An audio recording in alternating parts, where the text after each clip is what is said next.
Vamos a continuar con esta segunda parte, después de este receso, en donde van a intervenir pues dos personas en donde nos van a llevar al mundo de la aplicación de lo que hemos conocido antes, y yo creo que en dos ámbitos tan distintos como pueden ser el de la arquitectura y posteriormente alguien que como nadie conoce el mar de Alborán.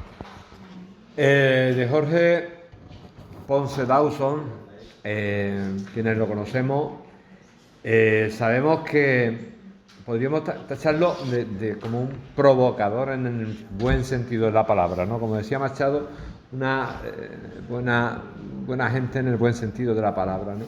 Es decir, porque no hiere a nadie. Su provocación es una provocación para las ideas, para los fundamentos, para el desarrollo y, por tanto, enriquecedora desde el primer momento. Es un gran gozo disfrutar de una de sus disertaciones, porque además es que provoca desde el primer minuto, es decir, prepararos. A nosotros, ¿verdad, Susana? La última vez nos sometió a un examen, es decir, íbamos a una conferencia suya y Pedro también estaba, y lo que hizo fue someternos a un examen que bueno, que nos quedamos ahí pues pasmados. Pero luego se aprobó. Bueno, no está muy claro todavía. La papeleta no nos la has dado. O sea que... Bien. Y en ese sentido de la provocación, siempre desde los mejores vértices del triángulo de la provocación, pues hoy nos trae un título tan sugerente como Plaga, Trauma, Drama, ¿no? Drama. Es decir, juega un juego de palabras genial. Jorge, si cogéis vuestra referencia a través de la web, pues veréis que es el líder desde hace ya bastantes años, de una gran corporación que se dedica a la arquitectura a nivel global. Es decir, no solamente quiere mucho esta tierra y la siente como suya, se siente malagueño, ¿o no? Sí, Digo, no van a hacer que me digas que no luego. Malagueño, sabe disfrutar de las buenas cosas de Málaga y su provincia, y la verdad es que tiene cosas tan curiosas. Es otro creador, ¿no? Yo creo que esta mañana hemos tenido aquí la creación sentada una detrás de otra, y lo veremos también con el siguiente ponente.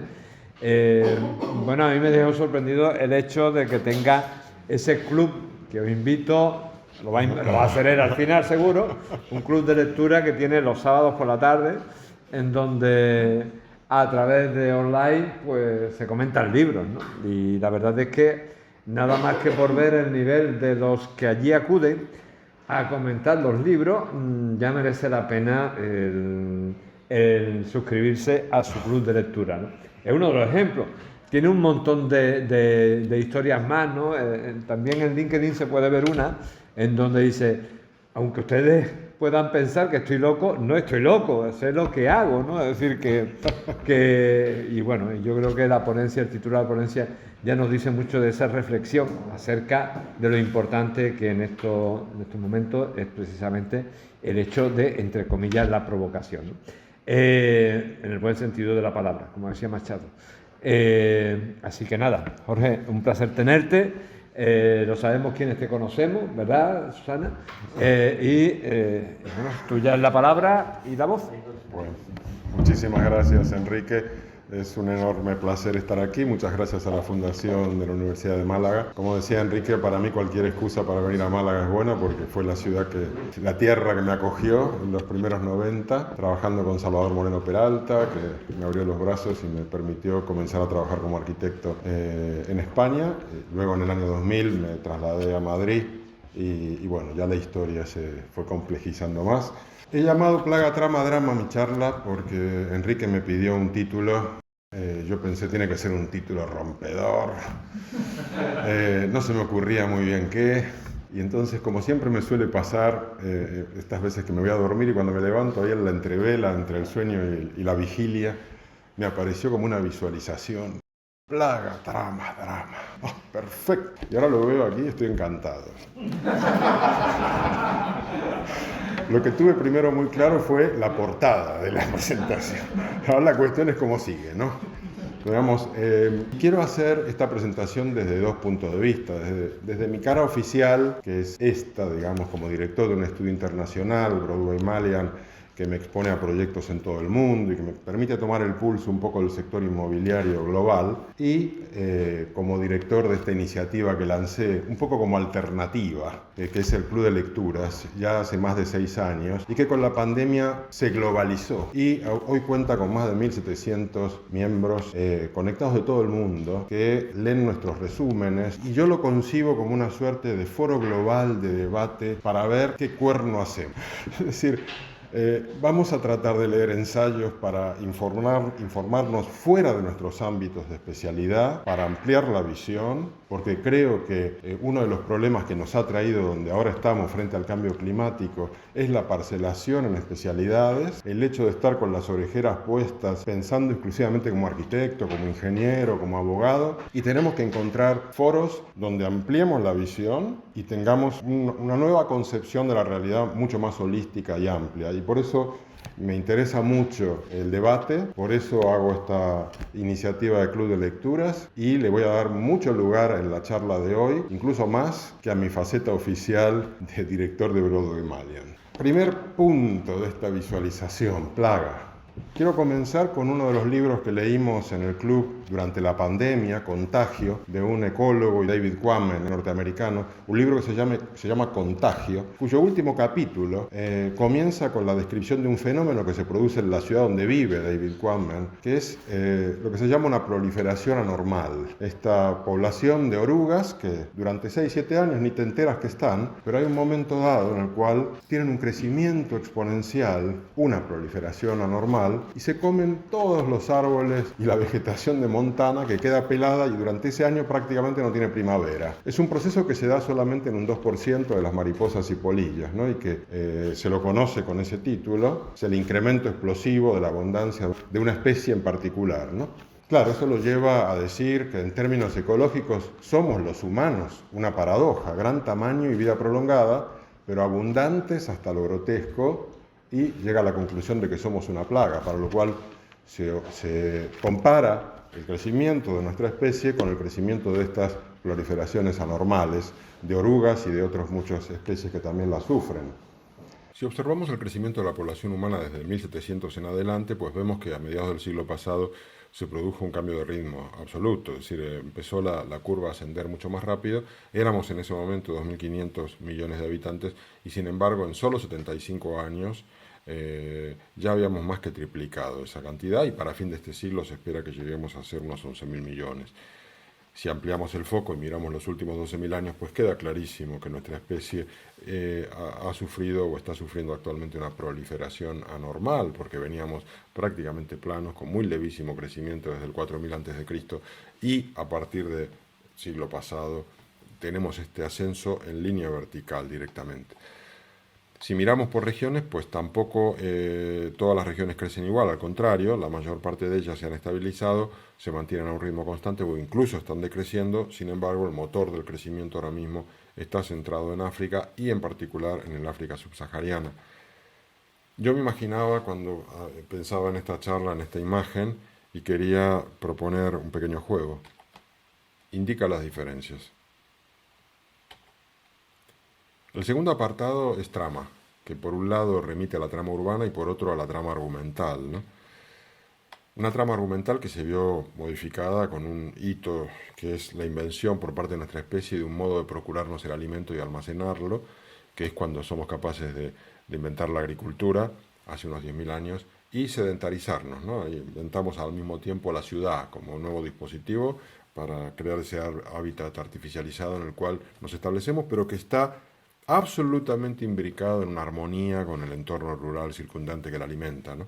Una situación de armonía que se mantuvo a lo largo de todo el periodo preindustrial, con unas ciudades que eran realmente de economía circular y que entendían esa gestión común del campo y ciudad, como por ejemplo Siena, que nos mostraba en 1338 con este cuadro con el que decoró la casa consistorial, que tenía esa visión de unidad, ¿no? Un cuadro de Ambrogio Lorenzetti llamado Los efectos del buen gobierno en el campo y la ciudad, ¿no? Esa armonía que lamentablemente con la revolución industrial comienza a romperse, porque en la ciudad la ciudad comienza a erigirse como el sitio de la civilización, el sitio de la limpieza, de la modernidad, y el medio rural es lo atrasado, lo incivilizado, lo antiguo, lo sucio, y mediante estos dispositivos, como los ferrocarriles, es posible distanciarnos de esa producción rural, alejarla lo más posible, no tener que verla, y al mismo tiempo permitir el crecimiento urbano a través de las vías, ¿no?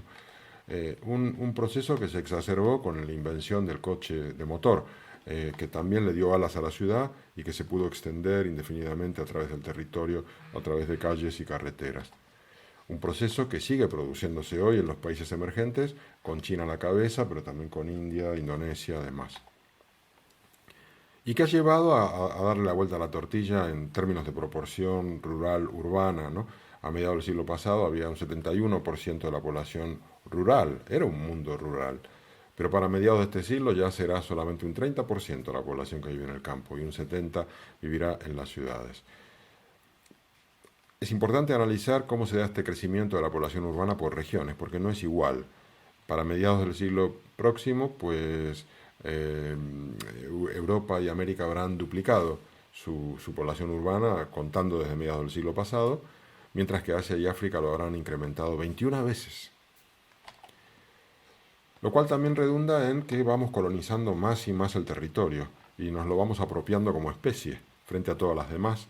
Es decir, hoy día un 27% del territorio de la tierra, digamos, está dedicado a la ganadería y a tierras de cultivo para la alimentación animal y un 7% a tierras de cultivo para la alimentación directa humana. Es decir, que podemos decir que un 34% de la superficie terrestre está dedicada a la alimentación humana. Lo cual se entiende muy bien en esta otra gráfica en la cual se han agrupado los usos por regiones para que podamos visualizar qué significa, ¿no? Entonces la zona roja, que es la equivalente a la dedicada a ganadería y agricultura, que es de un 27%, pues es equivalente a la superficie de toda América. O por ejemplo la superficie equivalente de agricultura, de agricultura directa, es decir, que para alimentación humana directa, que es de un 7%, pues equivale al este de Asia hasta Tailandia.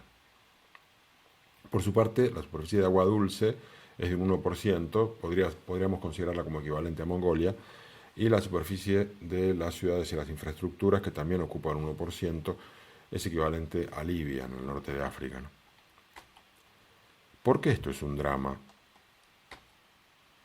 Porque este modelo de crecimiento basado en los combustibles fósiles y a unos ritmos inusitados durante los últimos años, pues nos han llevado a una situación de colapso climático y a un calentamiento global extremo que está provocado por la acción humana y que además anuncia un auge de catástrofes climáticas y medioambientales. Nos lo dice muy claramente el último informe del IPCC, el panel de expertos de Naciones Unidas de este año, que reclama medidas urgentes para evitarlo, pero que al mismo tiempo también reconoce que no estamos cumpliendo los compromisos anteriores y que por tanto los escenarios de futuro o cambiamos de cuajo ya, lo cual es muy difícil, o vamos muy mal. Y lo vemos en el cuadro de la izquierda, en el cual se analizan posibles escenarios de futuro. El ideal sería que se den esas curvas achatadas en el abanico gris, es decir, que logremos mitigar el crecimiento, el aumento de las temperaturas y que no superen los 2 grados respecto a periodos preindustriales, pero la probabilidad mayor está en el abanico rojo y que podamos estar en torno a un crecimiento de 4 grados para fin de siglo, lo cual es sinónimo de desastre total. Y aquí los arquitectos tenemos que ser muy conscientes de que el principal origen de esas emisiones se produce en las ciudades, ¿no? Y más del 70% de las emisiones de CO2 se origina allí, a pesar de que solamente un 55% de la población mundial vive en áreas urbanas hoy día, ¿no? Es decir, tenemos un problema y si queremos de alguna manera poder contener el cambio climático, debemos replantear desde ya por completo el modo en el que vivimos en nuestras ciudades y el modo en el que éstas funcionan, ¿no?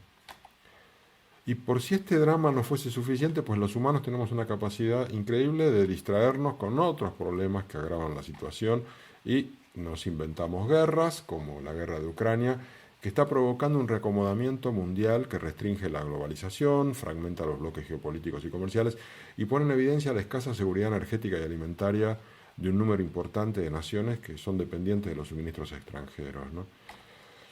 Que además anuncia una crisis económica absoluta, ¿no? Y hay un gran peligro de recesión generalizada si el conflicto se alarga. Y que además ha puesto en cuestión la seguridad alimentaria de nuestro sistema alimentario global, con una cantidad de países dependientes de aprovisionamiento extranjero que ante este conflicto van a entrar en hambruna si no han entrado ya, ¿no? Sobre todo en África y Asia. Y aquí quiero recomendar un libro excepcional que leímos recientemente en el club, Ciudades Hambrientas, de Caroline Steele, esta arquitecta inglesa, que pone en evidencia todas estas circunstancias, que pone en evidencia la fragilidad del sistema de la industria alimentaria global, que no tiene ninguna resiliencia, que se ha cargado la producción local, que se basa en una lógica de lucro que no tiene nada que ver con nuestras necesidades de buena alimentación y que por tanto debe ser revisada. Y que además se ve agravada con el hecho de que cuando ascendemos socialmente cambiamos nuestra dieta incorporando más y más carne, cuando la carne no solamente no es tan saludable como creíamos, sino que necesita de muchísimo más territorio para poder producirse. Es decir, para poder lograr la misma cantidad de calorías en carne que en cereales, pues hacen falta 11 veces más territorio. Y si a esto le añadimos que toda la producción agrícola se basa en carbono, en las emisiones, no solamente de las máquinas, sino también de los animales que emiten metano, pues entonces necesariamente hay que revisar por completo el sistema alimentario global y el modo en que comemos. Hay un factor más a tener en cuenta muy importante, que es que el desarrollo científico-tecnológico tan evidente que hemos tenido en los últimos 300 años, que nos ha permitido curar enfermedades y atender pandemias como la que hemos tenido y contenerlas y generar vacunas y curarnos y protegernos, pues tiene un correlato en que cada vez vivimos más, duramos más, lo cual, añadido al crecimiento exponencial de la población, pues hace que la situación sea más explosiva aún, y que tiene también una contrapartida en la proporción de gente de más de 75 años que en 1950 representaban solo un 5%, pero que para 2050 ya representarán un 16%, y es una población no activa que pone en crisis también el sostenimiento del sistema, ¿no? Y aquí yo llego al apartado en el cual quiero hacer un par de preguntas. En primer lugar, es ¿qué podemos hacer los ciudadanos? Porque creo que tenemos que quitarnos esas orejeras de la visión desde nuestra propia disciplina y tratar de pensar en términos más generales. Y creo que la respuesta es, lo que debemos hacer es construir un nuevo relato. No nos sirve ninguno de los relatos anteriores y debemos revisar de cuajo todos nuestros presupuestos para poder dar respuesta a una situación inédita como la que estamos viviendo del cambio climático y la crisis medioambiental. Y para ello tenemos que generar un debate global. Debemos participar en todos los grupos de debate y reflexión que sean posibles. Y yo propongo el club de lecturas que yo coordino, pero digamos hay tantísimas ocasiones para poder hacer esto a través de partidos políticos, sindicatos, universidades, grupos de opinión, barrios, comunidades, iniciativas ciudadanas, ONGs, etcétera, etcétera, etcétera. Lo importante es informarnos, leer, establecer el diálogo y empezar a revisar todas nuestras maneras de vivir y de funcionar si queremos realmente recomponer la situación y cambiar de rumbo. Para ello yo voy a hacer una serie de recomendaciones de lectura. En primer lugar, toda la obra de Yuval Noah Harari me parece excepcional. Yo puse aquí el ejemplo de 21 lecciones para el siglo XXI porque muy claramente nos analiza cómo los tres relatos que prevalecieron durante el siglo XX, el relato fascista, luego el comunista, luego el liberal, pues se fueron sucediendo uno a otro y ninguno de ellos son válidos hoy para atender a los desafíos del siglo XXI, eso es una evidencia. Debemos entender también que esta idea de progreso que tenemos por detrás de nuestras cabezas es un problema porque porque en base a ella nos confiamos de que va a ser la ciencia y la tecnología la que va a resolver todos los problemas, y la situación no es así. De hecho, este libro, El silencio de los animales, de John Gray, este filósofo inglés, lo pone de relieve. El progreso ha sido un mito y es una herencia cristiana finalista de que vamos camino hacia una salvación, que se apoya, digamos, en los avances científico-tecnológicos de los últimos 300 años, pero que chirría cuando vemos que a nivel ético y político la humanidad no ha progresado, sino que es un continuo tropiezo en la misma piedra, y por tanto debemos quitarnos este velo de los ojos, no confiar excesivamente en esa omnipotencia humana de nuestro progreso, y no decir, y el problema del cambio climático ya se resolverá técnicamente, ya habrá algún invento que nos permita superarlo, porque no es así. Del mismo modo tenemos que acabar, y tiene que ver con el punto anterior, creo yo, con el antropocentrismo, esta visión del ser humano en el centro de la naturaleza, y ahí recomiendo vivamente toda la obra de James Lovelock, que es este ecólogo inglés que ha sido el creador de la teoría Gaia, ¿no? Esta teoría que él dice, y aquí reproduzco un texto de él en el libro La venganza de la Tierra, ¿no? ¿Quién es Gaia? ¿Qué es? El qué es la delgada capa esférica de tierra y agua que existe entre el interior incandescente de la Tierra y la atmósfera superior que la rodea. El quién es el tejido interactivo de organismos vivos que la ha habitado durante más de 4.000 millones de años. La combinación de ese qué y ese quién y el modo en que uno afecta continuamente al otro es lo que se ha bautizado con el apropiado nombre de Gaia. Es decir, somos parte de un sistema mucho más amplio que nuestra propia especie, en el que estamos junto a todos los demás organismos y a todo el entorno físico en el que habitamos, que conforma una suerte de sistema interactivo que se autorregula y que cualquier cambio que se provoque pues afecta a todos los demás. Y en la medida que no entendamos eso, pues seguiremos provocando el daño terrible que estamos provocando ahora mismo. Por tanto, hay que acabar con esa visión del ser humano en el centro de la creación. Hay que cuestionar por completo el modelo económico que tenemos si queremos cambiar de rumbo, porque el modelo capitalista de crecimiento infinito en un planeta finito, pues es insostenible, no cierran los números. Y por eso recomiendo este libro de este economista inglés, Tim Jackson, Prosperidad sin crecimiento, economía para un planeta finito, en el cual investiga, explora un modelo en el cual podamos prosperar y ser felices sin necesidad de crecer y cargarnos el planeta. También en este mismo sentido recomiendo a este otro economista, ya cruzando al otro lado del Atlántico, en Estados Unidos, Jeremy Rifkin, y su libro El Green New Deal Global, en el que nos propone reconducir todas las actividades humanas para abandonar los combustibles fósiles y avanzar hacia un modelo sostenible basado en energías verdes, con nuevos hábitos de vida, de trabajo y de consumo, ¿no? Y él aboga por la aplicación de un nuevo New Deal, como el que se hizo en su día Roosevelt para atajar la crisis del 29 con una inversión pública masiva, pero en este caso, en esta ocasión, un Green New Deal para reorientar los fundamentos de nuestra vida en el planeta y salvarnos del colapso medioambiental. Hay que salir de la economía de los combustibles fósiles ya y a toda pastilla, es lo que nos dice Jeremy Rifkin en este libro, que es muy interesante y muy práctico, por suerte. También recomiendo este libro de Bill Gates, que es muy reciente, Cómo evitar un desastre climático, porque se suele asociar a Bill Gates a un personaje muy mainstream, millonario, tal, pero que es interesante ver que él, con todas las conexiones que tiene, ha puesto como primer punto en la agenda la cuestión del cambio climático y ha hecho un libro también muy pragmático en el que da muchas pistas de cómo se puede atajar esto y lograr emisiones ceros para 2050. Hace un análisis de las actividades humanas dividiéndolas en 5 categorías, viendo cuál es el volumen de emisiones de cada una de ellas y cómo se podrían ir reduciendo, cambiando de sistemas y de modos de vida de aquí a mediados de siglo. Con muchos números, con bastante matemáticas, muy realista, muy interesante, muy recomendable de leer.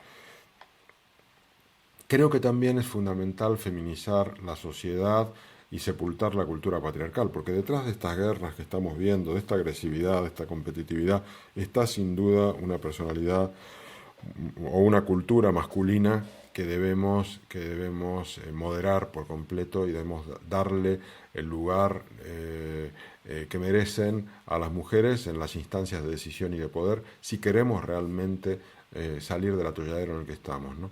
Y este libro de esta periodista francesa, Mona Choyet, me parece súper recomendable. Es una periodista muy combativa, muy feminista, que tiene una postura de no maternidad como forma de resolver el problema de la cultura patriarcal y también luchar contra el cambio climático, que evidentemente genera controversia, pero es muy valiente, muy inteligente, y hay que escucharla y hay que leerla, y lo recomiendo vivamente. Y también recomiendo mucho este libro de este periodista Stephen Smith, La huida hacia Europa, porque tiene que ver con el episodio que vivimos este fin de semana aquí en Melilla, lo que antes contaba de el crecimiento de la población en el África subsahariana, y hasta qué punto puede tener sentido seguir fomentando el tener descendencia en nuestros países cuando hay un crecimiento abrupto en otras regiones que no tienen futuro y que están golpeando nuestras puertas. Por tanto, creo que es necesario tener menos hijos y acoger más inmigrantes, y ese debate debe abrirse ya. Y como parte de esta construcción de un nuevo relato, creo que nos haría muy bien a todos y todas comprarnos este libro, Reparemos el mundo, humanos, animales, naturaleza, publicado hace muy poquito, de Corinne Pelluchon, esta francesa, filósofa francesa, que creo que da muchísimas claves de por dónde se debe construir este nuevo relato. Dice, los textos reunidos en este libro hablan de la transición ecológica. Describen de qué modo podemos aprender a habitar la Tierra y a convivir, dejando atrás la lógica destructiva que conduce a la devastación del planeta y a una crisis social y política de gran magnitud. Estos textos surgen bajo un signo concreto, la reparación del mundo. Lo recomiendo absolutamente. Finalmente, la última pregunta, y ya más vinculada a mi profesión, es ¿qué podemos hacer como arquitectos? Me la pregunto yo mismo también, y voy a intentar dar algunas pautas prácticas de cambio de manera de actuar para ayudar a contribuir a esta lucha contra el cambio climático. En primer lugar, releer a personajes olvidados como Jane Jacobs, esta combatiente, activista barrial de Brooklyn, Estados Unidos, que fue capaz de frenar la construcción de una autovía que iba a atravesar Manhattan a mediados del siglo XX, ¿no?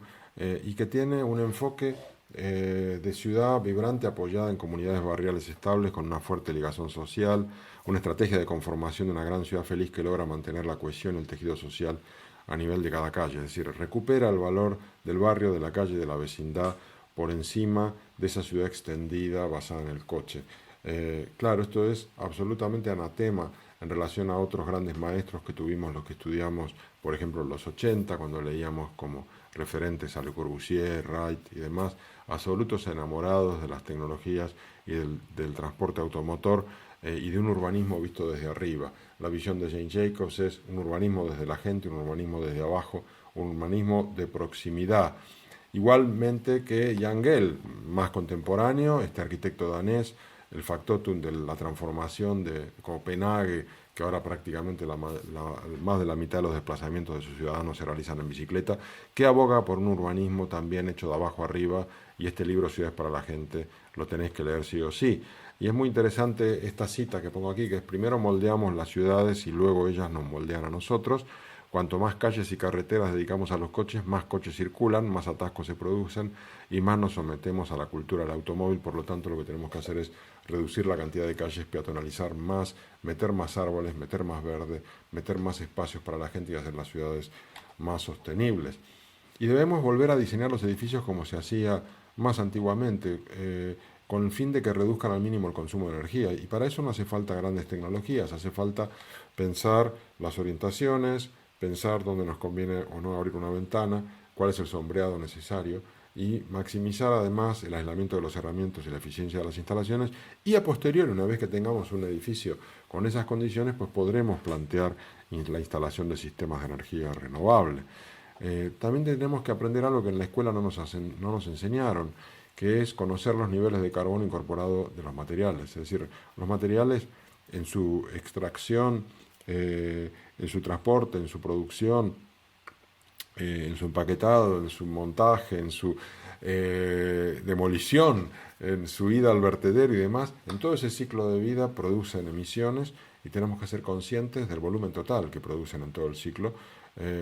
Y cuando lo hacemos te das cuenta que, por ejemplo, el acero y el cemento son materiales con enormes niveles de carbono incorporado y que por tanto debemos limitar su uso a lo estrictamente necesario, allí donde realmente sean irreemplazables, y en la medida que podamos debemos buscar sistemas basados en otros materiales, ¿no?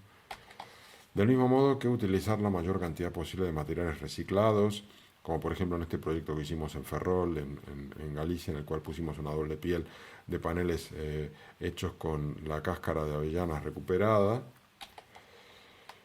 También tenemos, a la hora de intervenir, priorizar las reformas a las obras nuevas. En la medida de lo posible hay que reformar antes que construir obra nueva. Este es un ejemplo de reforma para un proyecto en Murcia, en el cual ampliamos terrazas y ampliamos superficie exterior. También tenemos que reorientar las formas arquitectónicas al objetivo climático y no al revés. Es decir, que la estética, la nueva estética que construyamos con este nuevo relato tendrá que estar basada en esta lucha contra el calentamiento global. Del mismo modo que tendremos que y tenemos que utilizar todos los conocimientos y las tecnologías nuevas que disponemos para evaluar el comportamiento ambiental de los edificios antes de construirlos. El BIM nos ofrece una herramienta excepcional en este sentido, tenemos que usarla. Tenemos que pensar en el ciclo de vida de los edificios, no solamente en el proyecto y en la construcción, sino también en el mantenimiento y en la facilidad de desmontaje y recuperación de los edificios. Y, por supuesto, reducir lo más cercano a cero la cantidad de residuos que se generan. Y es interesante decir que en España, en el 2020, ya se estableció un primer sistema de trazabilidad por parte de AENOR, Residuos Cero, que ha dado un certificado, y empiezan a aparecer los primeros proyectos que obtienen esta certificación. Tenemos que priorizar la incorporación de áreas exteriores y de paisajismo, ¿no? Y reducir la cantidad de áreas construidas cerradas. Cuanto más exterior tengan nuestros proyectos, mejor. Y esa es una tendencia que se está dando ahora también en sectores especialmente duros, para convertirlos en esta lucha contra el cambio climático, como el de los centros comerciales. Pero comienzan a aparecer este tipo de modelos de lo que llaman shopping resorts, con mucho paisajismo, mucho parque, mucho verde, que sin duda son una tendencia interesante que hay que impulsar. Y tenemos que olvidarnos para siempre de algunas soluciones constructivas absolutamente insostenibles como los muros cortina. No tienen cabida en un futuro sostenible y los tenemos que erradicar de nuestros proyectos. Tenemos, por otro lado, en contra, ir a modelos de fachadas concebidos como filtros verdes, como sistemas de terrazas con cubiertas verdes, no poner lucernarios cenitales, lograr la entrada de luz natural por los laterales y una serie de cuestiones que en este edificio que estamos haciendo en Casablanca ahora mismo sí se reflejan, con todo un gran parque como leitmotiv central. También tenemos que utilizar los paneles solares y demás dispositivos de energía sostenibles como elementos de diseño, ¿no? Este es un ejemplo de un cliente que nos pidió el diseño de marquesinas basadas en paneles solares para lograr el balance cero de sus proyectos. Debemos teletrabajar todo lo posible para reducir los desplazamientos, tenemos que movernos menos. Estas son fotos del inicio de la pandemia, cuando de manera en emergencia nos tuvimos que recluir, compañeros de la oficina siguieron trabajando desde casa y lo que decidimos luego fue pues establecer esto para siempre. Y lo que hicimos fue reducir nuestra oficina a la mitad de tamaño, de 600 metros cuadrados a 300, y con el ahorro que eso significó de renta, pues poder equipar a cada uno de nuestros compañeros y compañeras con los equipamientos necesarios para teletrabajar en condiciones. Y ahora mismo vamos a la oficina solamente 2 días por semana y los otros 3 días teletrabajamos. Creo que también tenemos que apoyar la semana laboral de 4 días, tenemos que bajar la velocidad, eso también es una manera de emitir menos, y los experimentos exitosos que se han hecho en Islandia con este modelo de 4 días nos alientan a traerlos también para aquí. En aquel país ya un 86% de la fuerza laboral o bien ha decidido trabajar 35 horas o bien cuenta con el derecho para hacerlo. Y esta foto que enseño aquí es la foto del día 5. Creo que tenemos que incorporar áreas comunes de coworking en todos los edificios, porque vamos hacia un modelo híbrido en el cual los usos se cruzan y y debemos terminar esa división entre oficinas y viviendas y también terminar con el zoning urbanístico, ¿no? Y como el teletrabajo es una prioridad y tenemos que reducir los desplazamientos, pues tenemos que generar ambientes para poder teletrabajar desde cualquier sitio, ¿no? Es lo que los ingleses llaman scatter workplace, unas oficinas distribuidas o fragmentadas y que puedan estar en las terminales de aeropuerto, en las tiendas, en los centros comerciales, en las cafeterías, en las oficinas, en centros de coworking, en los lobbies del hotel, en las zonas comunes de vivienda, etcétera, etcétera, etcétera. Creo que tenemos que seguir como arquitectos ayudando a esta recuperación de la España vacía, de los pueblos abandonados, que a través del teletrabajo ofrecen una oportunidad para poder acceder a vivienda más asequible en costes, más sostenibles y en contacto con la naturaleza. Es un modelo súper interesante en el que tenemos que seguir trabajando, del mismo modo que seguir investigando modelos de habitar en comunidad diferentes al de la familia tradicional, porque entre otras cosas la familia tradicional se ha ido reduciendo en su proporción y cada vez tenemos más familias monoparentales o de dos componentes y que requieren otros modos de agruparse para vivir, que además sean más sostenibles, menos costosos, como por ejemplo los conceptos de co-living, de co-housing, y que muchas veces se realizan mediante cooperativas de vivienda. Debemos seguir considerando y tener en cuenta que en el futuro va a seguir creciendo el e-commerce y por tanto la entrega a domicilio de las compras y debemos integrar en nuestros proyectos la logística de última milla y creo que esto también tiene un sentido de sostenibilidad porque me parece más sostenible que viajen las cosas y no que viajen las personas. Sí, efectivamente, ese transporte de las cosas se realiza con unos sistemas logísticos eficaces y racionalizados y que tengan sistemas que permitan agrupar los envíos para reducir la cantidad de desplazamientos. Tenemos que impulsar la ciudad policéntrica. Es una ciudad donde cada barrio ofrece todos los escenarios necesarios para vivir, para residir, para trabajar, para pasar el tiempo libre. Y son ciudades que a su vez tienen que estar montadas sobre redes de transporte público, no de transporte privado. Ciudades que a su vez ofrecen alternativas para la última y primera milla de nuestros desplazamientos en el transporte público mediante movilidad de demanda y micromovilidad. Ciudades que propician la proximidad, ¿no? Y en ese sentido me interesa destacar a Carlos Moreno, creador realmente del concepto de la ciudad de 15 minutos, asesor de la alcaldesa de París, que ha causado una revolución en el urbanismo global con su concepto y que debemos seguir y apoyar, y que además tengo que decir con mucho orgullo que es patrocinador del Club de Lecturas 2022, porque compartimos esa visión de transformación del mundo y creo que nos admiramos mutuamente y tuve el gusto de contar con su apoyo para llegar a cumplir con el objetivo del crowdfunding que hicimos este año para cubrir los costes de nuestro club.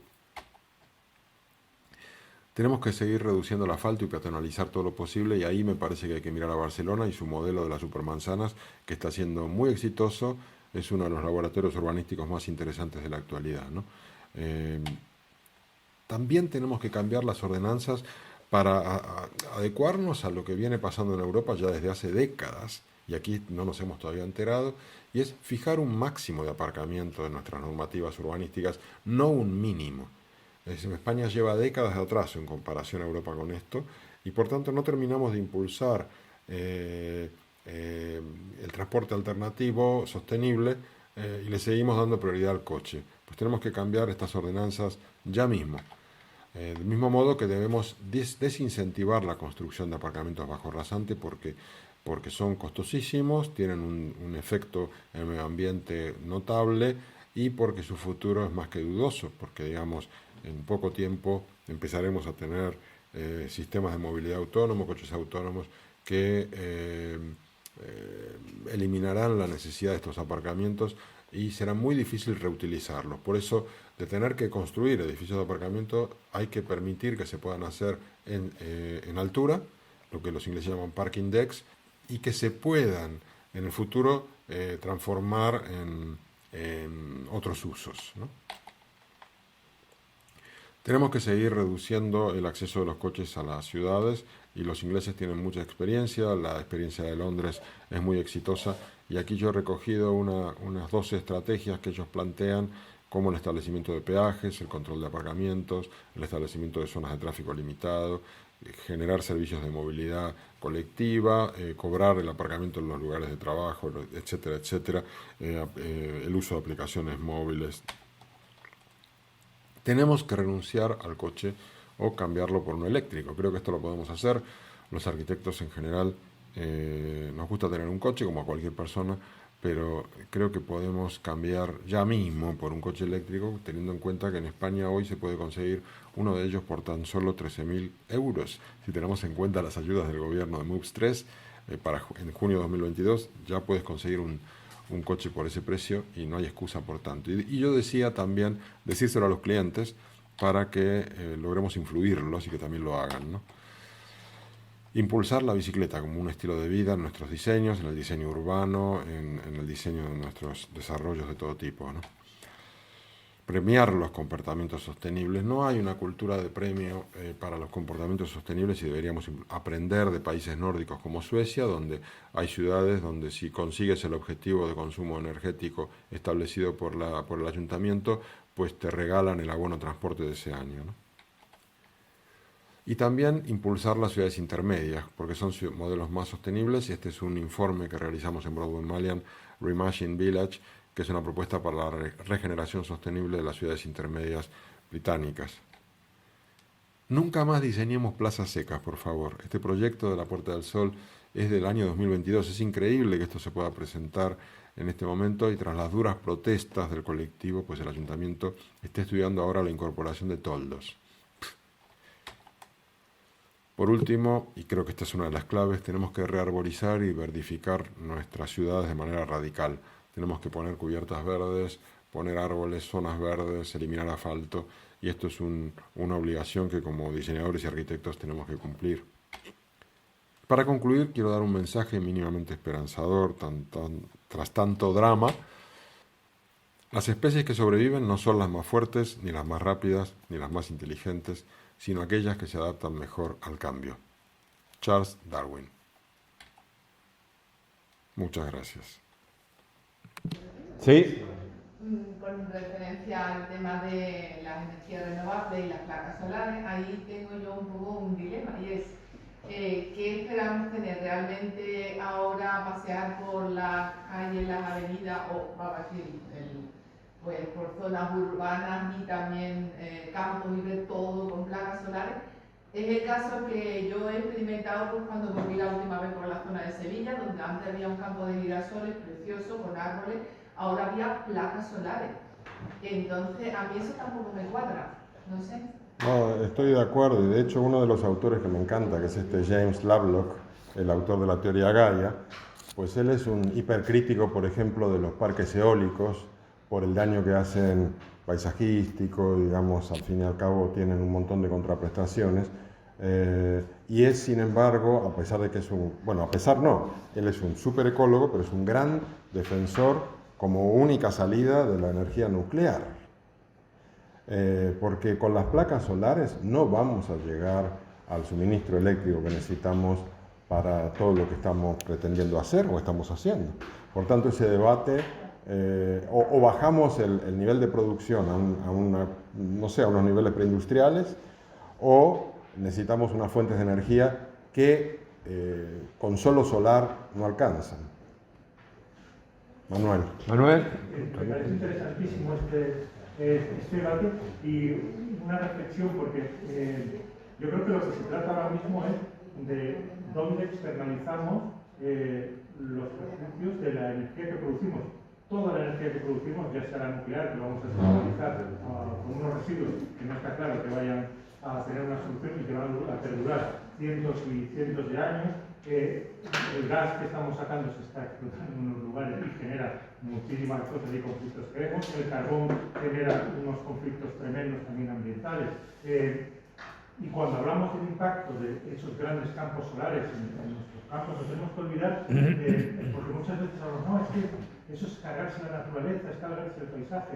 Ese mismo campo de girasoles es algo que ha venido de la mano del hombre, no ha crecido solo, ha sido plantado, igual que las dehesas donde se están instalando, es una creación humana. Luego, no sé, yo creo que en esa defensa del paisaje tenemos que tener en cuenta que ese paisaje ya está transformado por el ser humano. Y estamos transformándolo efectivamente poniendo unas placas solares, pero para un beneficio que es no externalizar los daños de la energía que consumimos en otros lugares del mundo. Sí. ¿Quiere? Sí, por favor. No, a ver, tú. Bueno, estoy de acuerdo en gran parte de las cosas que ha dicho, pero me ha parecido un poquito contradictorio que, por un lado, dijera que tendríamos que quitarnos esa dependencia de los coches y, por otro lado, dijera que tendríamos que usar más el delivery, la compra que no la trajera de casa. No sería más, a ver, no es para abrir debate, pero no sería más aconsejable reestructurar un poquito las ciudades para que pudiésemos ir a comprar directamente andando o en bici o cualquier cosa de esa. Yo, por ejemplo, yo compro a 2 kilómetros de mi casa y voy andando. Entonces, ¿no sería mejor intentar cambiar un poquito la sociedad en ese sentido en vez de tender al delivery? Es cierto. La ciudad en 15 minutos. Sin duda, sí. Digamos, no... Te entiendo si lo ves como contradictorio. Yo creo que la cultura de la compra online ahora está totalmente en tendencia, no se va a revertir y en todo caso lo que hay que hacer es ver dónde se entregan esas compras y cómo se recogen de un modo sostenible. Pero yo no lo veo como negativo. Veo más negativo el movimiento indiscriminado de la gente yendo de una punta a la otra de la ciudad o haciendo 2 horas de desplazamiento para ir a trabajar al centro de la ciudad o haciendo turismo a 10.000 kilómetros de distancia, no sé. Me parece como más de detalle, de pequeña escala, pero yo creo que vamos a convivir con un delivery, digamos, de la compra online cada vez más. De hecho, esa slide que yo mostraba daba los datos de cuánto va a crecer este sector de aquí a 2030 y es una barbaridad, se va a convertir en el sistema de distribución generalizado. Vale, podríamos decir, está mal, vamos a combatirlo. Yo lo que intenté es encontrar un modo de adecuarnos, pero bueno, estoy de acuerdo contigo que hay una contradicción, sí. Muy bien, sí. Buenos días. Le quería hacer una pregunta de arquitectura urbana con ciertos tintes locales. No sé si está al tanto de que hacer un parque o unas torres en los terrenos de la Repsol. Entonces, la pregunta es, porque estaba escuchando esta mañana declaraciones del alcalde de que esas torres pueden tener los valores ecosistémicos, que puede tener un parque por emisiones de CO2, etc. Entonces, todo esto que está diciendo de edificios inteligentes, con caras solares, con jardines en los techos, ¿pueden compensar el valor ecosistémico que puede tener un parque en una ciudad como Málaga, que en la zona oeste tiene muy poquito verde y crea el efecto de isla de calor y la calidad del aire?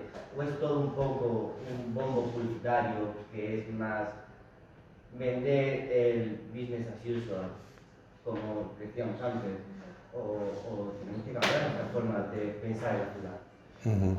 Sí, no conozco ese proyecto en concreto, pero yo abogo por, en la medida de lo posible, no construir obra nueva. Por tanto, te respondería que prefiero el parque. A bote pronto. Luego deberíamos ver el detalle, a ver qué son esas torres, para qué son. Pero digamos, un parque realmente en la ciudad es una joya que si la podemos hacer hay que hacerla, ¿no? Muy bien. Susana. Bueno, yo quería comentar sobre lo que se ha dicho que, claro, Jorge es arquitecto, yo soy también arquitecta, y los arquitectos, las arquitectas, vivimos en una contradicción continua, ¿no? Porque tenemos una formación humanista que de alguna manera nos hace entender todas estas cuestiones, pero luego trabajamos para clientes que nos hacen hacer construcciones, por lo cual, como convivimos con la contradicción, yo creo que entendemos mejor que las cosas nunca son ni blancas ni negras, ¿no? Sino todo lo contrario. Entonces, cuando tú hablabas de las cubiertas, por ejemplo, es que tienes que tener tantas cosas en cuenta, ¿no? Porque está la generación distribuida, está la generación de grandes parques solares, pero luego está que los urbanitas, que nos gusta ver esos parques de girasoles, porque vamos allí solamente por los fines de semana y nos gusta verlo lleno. Pero claro, luego queremos tener electricidad y cargar nuestros móviles. Las torres, pues las torres evidentemente consumen menos infraestructuras, pero evidentemente también generan otro tipo de problemas. Es todo muy, muy complicado y yo creo que no vamos a tener nunca una solución única. Y yo creo que la clave está en tener siempre la apertura de la mente suficiente como para no creer que tenemos una razón exclusiva y única, estar siempre con las orejas abiertas y aceptar que podemos equivocarnos o podemos estar parcialmente o a lo mejor nos equivocamos ahora, pero la solución que planteamos puede ser buena después, ¿no? Esto es muy complejo, esto no es fácil. Yo no creo que haya una solución única para todas las cosas que ha dicho Jorge. Sí, Belén. Pues nosotros nos ha planteado un dilema ahora. Estamos en el diseño de un parque. Tenemos una consultora que está haciendo el proyecto. Nosotros queríamos energías renovables solar para la iluminación del parque y la consultora nos plantea: hay luces LED más eficientes desde el punto de vista energético que el impacto que puede la huella de carbono que tienen las placas solares en la fabricación y sobre todo luego en la eliminación de ese residuo, que de eso no hablamos. Estamos generando placas, pero luego eso dentro de 20 años, cuando dejen de funcionar, o 30, ¿qué hacemos con miles de placas que van a ser un residuo que no sé si se puede eliminar de alguna manera? Entonces nos plantean que pongamos mejor luces LED eficientes que el utilizar placas solares para la eliminación del parque, y tenemos ese dilema que no sabemos qué hacer. ¿Qué piensas? Bueno, la pregunta sería de dónde proviene la electricidad que alimenta esas luces LED. Porque si viene de fuentes sostenibles, digamos, pues diría de acuerdo. Ya tenías Pero... ver en qué... Claro, es decir, tienes que ir al otro nivel. Exactamente. No me parece mal el uso de luces LED con energías verdes, con energía eléctrica verde, digamos.